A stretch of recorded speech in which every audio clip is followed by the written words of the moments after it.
Welcome back to the channel, everybody. I am Auphanim. So I was giving some thought to XRP, not XRP, my apologies.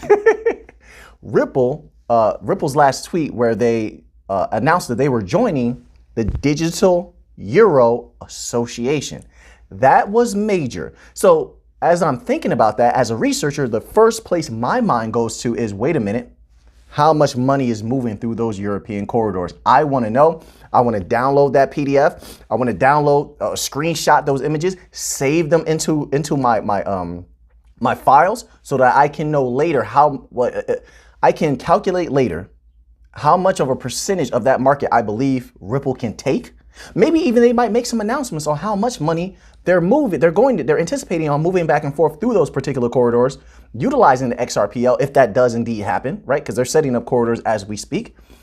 Also, if they're working with certain business institutions, other non-banking financial institutions or banks over there, whatever it might be, then we can look into their financials and see how much money they were moving in years prior, and thus, based upon calculations, we can get an average of what an average amount of what moves per year. Then add on top of that, or add in with that, the percentage on that they anticipate increasing year over year. Because most companies do that. They let you know we're expecting next year to increase by 10%.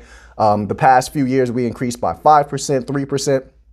They give you a lot of numbers to work with if you're just willing to read through their annual reports. This is why a lot of the PDFs are very important.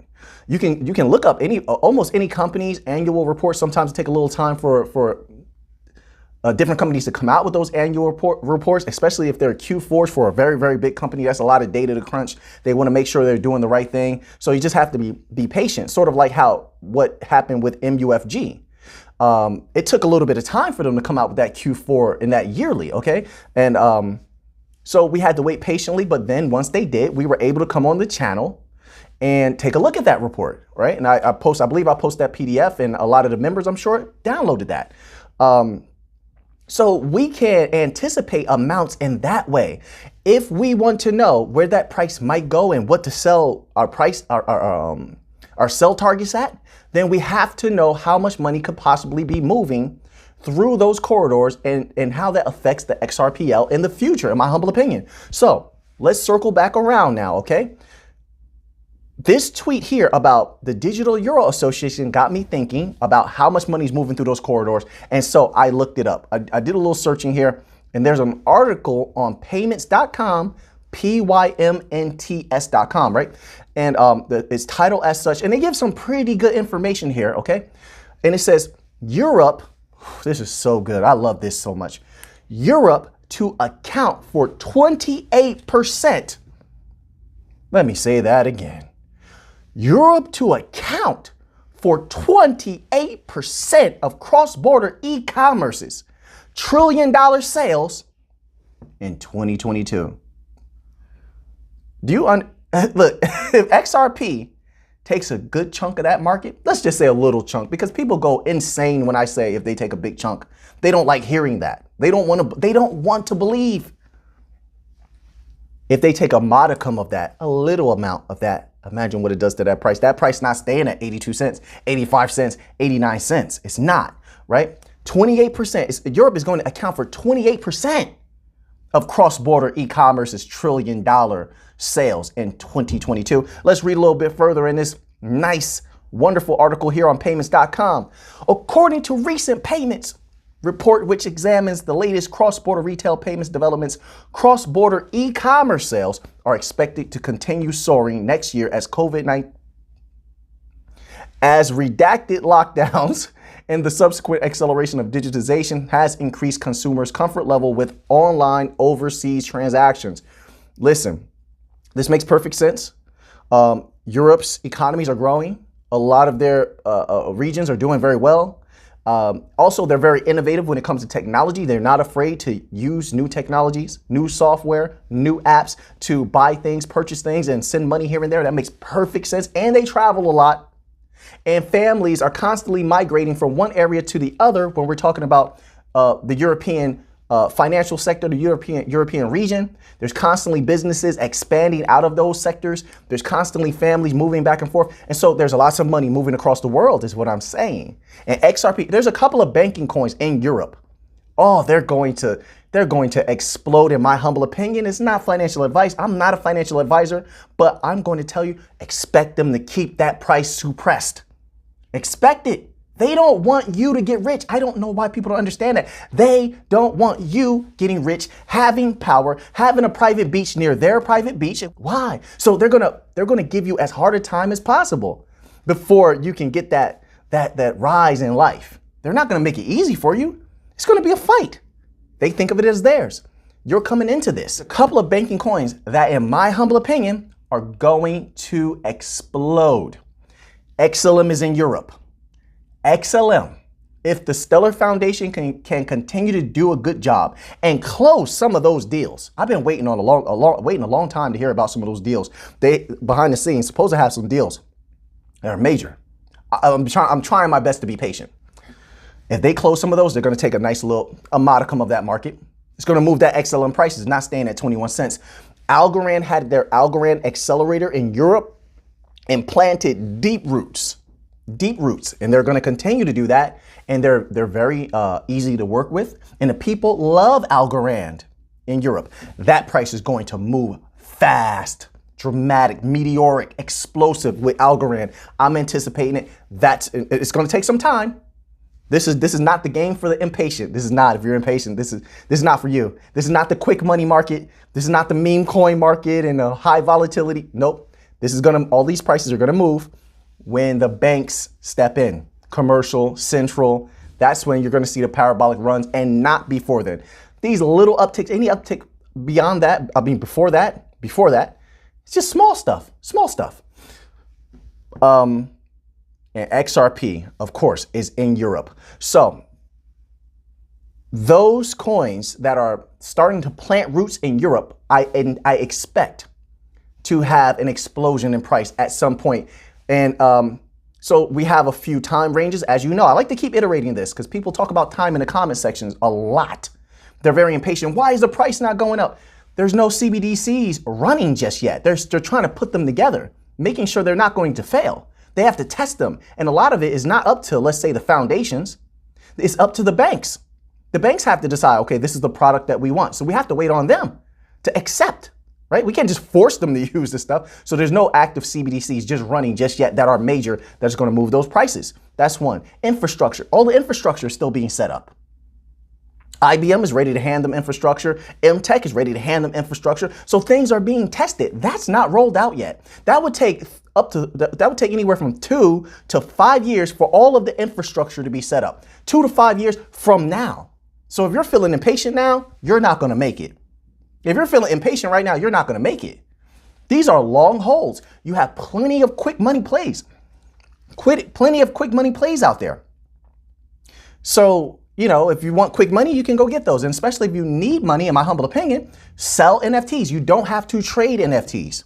I don't know why people think that. I got to buy NFTs and trade them to make money. No, you don't. You learn how to do some painting. There's plenty of tutorials and plenty of good art books out there. You learn how to draw and you sell your NFTs, and you can sell them for almost nothing. You can mint them for almost nothing. 0.001 algo to mint your NFTs, or something like 0.0001 algo. That's almost no money. You're minting an NFT that you might sell for $20, $100, and it only costs you less than a penny to sell it. Sell some NFTs, take a chance. But anyway, not financial advice. I'm not a financial advisor. Just want to make that clear out there. There was somebody in the back. I don't know who that was in that room there. Was like, that's not like financial advice. Absolutely not. Absolutely, it was not financial advice. I'm not a financial advisor, and I don't want to be. You distracted me. What were we talking about? You distracted me. Holy, I got to be professional here. What's wrong with you guys out there? Come on now. What? All right, so let's get back to this. Stop playing around. You've been a little silly now, but I'm going to calm you down. Let's get back and be professional. See how I put it on you? I put it on you. I didn't put it on me. I put it on you. All right, let's keep going here. So continuing this article. Produced in collaboration with mobile wallet provider Sitcon, the report revealed that cross-border e-commerce sales are anticipated to hit $1.2 trillion dollars. I love it because I put trillions in every video that I actually talk about trillions in, right? But there's so many regions where there's going to be trillions of dollars flowing out of those corridors. It almost seems like I'm using the same title over and over, but it's true. Let me read that again, just so you can hear the number, okay? The report revealed that the cross-border e-commerce sales are anticipated to hit $1.2 trillion in 2022, with European countries expected to account for almost 28.3% of that, of the anticipated total sales in cross-border spending. And that's just cross-border e-commerce. That's not even B2B. Man, I'm going to tell you right now, I got excited just thinking about that. My heart is pumping right now just thinking about all that money. This is not a joke either. I could fight. I'm not as young as I used to be, but right now I have so much energy just thinking about that money, thinking about those stacks of cash. It don't have to be cash. A lot of people are just going to keep it in crypto, but it excites me to I'm old school. It excites me to think about stacks of cash, Scrooge McDuck-like money in a giant safe, and I'm swimming in it. I like to imagine. I like to have a little bit of fun. I could fight an entire 12 rounds of boxing. That's how much my adrenaline is pumping right now. I didn't say I'm going to win. I'm going to swing for the fences, though. I know. Trust me. I'm punching my way into a single leg. I'm trying to take you down. Everybody out there like, what? Guillotine choke. I'm underhooking. I'm going to try to limp arm out of there. I'm going to try to snap your head down, do something. I don't know. But anyway, what I'm saying is that gets me excited. Hey, guys, what's wrong with you guys out there? You over here thinking about boxing and MMA. I'm trying to give you an example of how excited I am. What's wrong with you people out there, man? I love you, though. I love you. I love you guys out there. You know, I almost had to not say that. My strength didn't want me to say I love you guys out there. See, it took a lot for me to do that. That's real man stuff right there. Okay, let's continue on. Play too much. Oh, my goodness. For online retailers, cross-border success holds great promise. Let me tell you something also with that. They're going to save a lot of money. Wait until they discover how much money they're going to save using XRP. There's going to be a mad rush. Believe me when I tell you. Because not all the information has been disseminated to the proper channels about utilizing bank cryptocurrency rails like XRP and XLM, HBAR, Cello, Algorand for like small businesses, but they're starting to get around to it. You saw XRP release, you saw Ripple release a lot of documents on how this could benefit small businesses. And you saw Stellar Foundation do the same thing. So now they're starting to get out there for the small businesses and say, hey, listen, you're sending a lot of money back and forth. You can save a lot of money. It's more secure. I mean, it's just better in every possible way than their legacy system offerings. OK, there's going to be a mad rush. Of course, and I hate to say this, we need that regulatory clarity. We need it bad because it's scaring a lot of the businesses. They don't want liability. They don't want a problem. They don't want a subpoena at their door. OK, so this is my humble opinion. Maybe I'm wrong on that. But that lack of regulatory clarity is scaring them off. And this is why so many of the large institutions, as well as small businesses, haven't begun utilizing the bank coin rails just yet. But when there's regulatory clarity, expect things to start taking off. Now, I'm not saying things are going to happen overnight. Not at all. Not at all. I'm playing a patient game of chess here. And I understand what the Bank of International Settlements was saying. I understand what JP Morgan was saying, 2 to 3 years, 3 to 5 years. I understand what, who was it? I think it was Ripple just said 4 years. It takes 4 years to get everything fully up and running. All the infrastructure set up, the education curve, all that stuff. I think they're the ones who said 4 years recently, right? Correct me if I'm wrong in the comment section. It was an article on Ripple. They release so much stuff, I can't keep up with everything. So I understand there's a lot of patience that's going to be needed for what's to come with the banking coins. Okay. A lot of people are not going to have that patience. That's perfectly understandable. Okay. It says larger organizations have an upper hand in this situation as they often have the tools and resources to guard against the constantly fluctuating exchange rates and to mitigate FX risk. Okay. Yeah, that's very true. But here's the thing about the new financial system. Everybody is going to win. And this is something that is not normal in old world systems. They're used to only certain entities with money and power and legacy backings winning. Only they win. Everybody else stays on the bottom. So what you're going to see and what they fear is an entire new era of millionaires and billionaires who are going to have a voice and going to be able to do things, going to be able to own private property that wasn't accessible to you before, will be now accessible to you. Places you could go, things you could own, and impacts that you couldn't have before, you'll be able to have now. All right. And this only happens when you have generational wealth, because then you can't be denied. See, you can deny a millionaire. You got a few million here and there. That's cool. But they know that most millionaires, they run through that money. They're irresponsible. They never had any money before. So a lot of times they're not too responsible with it. And they're living paycheck to paycheck, or rather, should I say, they're living just to maintain their lifestyle, because those millions don't go that far these days. OK, just to be quite honest with you. But once you start getting up there and you're 500 million, you know, or not, and it doesn't have to be all one lump sum, but you have money. Like you can do in crypto, you have your money constantly making money for you. So you project into 10 years, this is how much I'm going to have. And it's starting to get up there into tens of millions, hundreds of millions. Your impact is greater. This is something that they fear. They don't want unknowns rising up to that power level. And that's what's going to happen.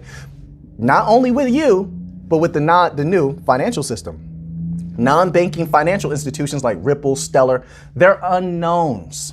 They're unknowns. The legacy system doesn't like that. They're new money. They're cute. They're not supposed to be cute forever. You understand what I'm saying? Okay, so they're going to fight you on that.